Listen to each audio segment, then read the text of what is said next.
दोस्तों, मैं भी सोचता था कि जो हमारी गवर्नमेंट्स हैं अलग अलग राज्यों की, यहाँ पर जो रोडवेज की बसें हमारी गवर्नमेंट चलाती है वो इतनी ज़्यादा होनी चाहिए, इतनी पर्याप्त होनी चाहिए कि प्राइवेट बसेस की ज़रूरत ही ना पड़े।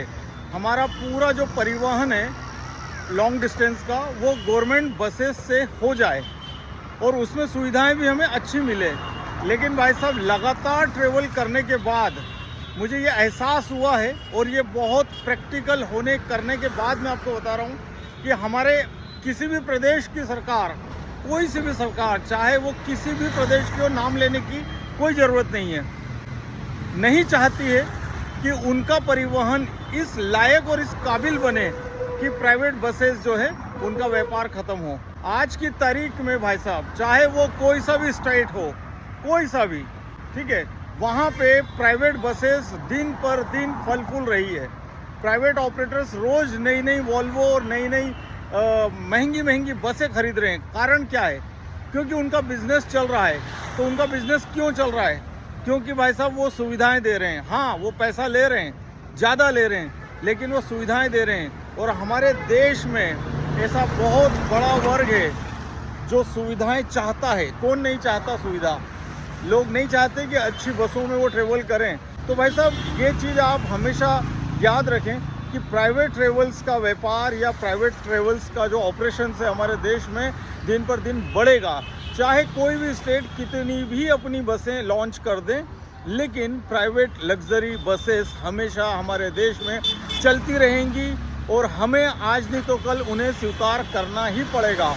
मुझे भी स्वीकार करना पड़ेगा, आपको भी स्वीकार करना पड़ेगा। जब कोई चीज़ प्राइवेट होती है ना, तो वहाँ जो स्टाफ होता है काम करने वाला, उस पर एक तलवार लटकी रहती है अच्छी सर्विस देने की, नहीं तो उसकी जॉब भी जा सकती है।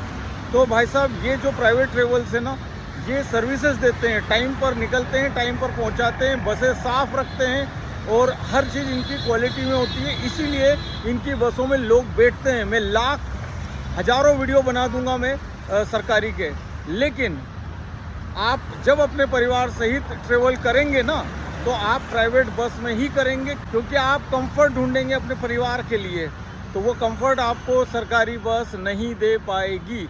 मैंने कई सारे स्टेट की सरकारी बसों में ट्रेवल करके देख लिया, एसी बसों में भी करके देख लिया, वहाँ पर वो सर्विस नहीं मिल पाती है जो सर्विस प्राइवेट देता है। और ये ना सोचिए कि मैं प्राइवेट के फेवर में आ गया हूँ। भाई साहब, मैं आज भी कहता हूँ कि हमारी सरकारें निकम्मी हैं, इसीलिए ये प्राइवेट फल फूल रहा है। हमारी सरकारें जिस दिन कर्तव्यनिष्ठ हो जाएं और ईमानदार हो जाएं ना, तो फिर किसी भी चीज़ के प्राइवेटाइजेशन की ज़रूरत नहीं है। हमारी सरकार, उनके स्टाफ, मैं सभी की बात कर रहा हूँ, वो काम चोरी करते हैं, कहीं ना कहीं अपने कर्तव्य को निभाते नहीं हैं, तभी लोग प्राइवेट की तरफ जाते हैं। तो भाई साहब, हमें प्राइवेट को आज नहीं तो कल स्वीकार करना ही पड़ेगा। आप ये नहीं कह सकते कि प्राइवेट नहीं होगा। प्राइवेट धीरे धीरे सरकार के उपक्रम भी प्राइवेट हो रहे हैं। आने वाले समय में आपको प्राइवेट ट्रेनें भी देखने को मिलेगी।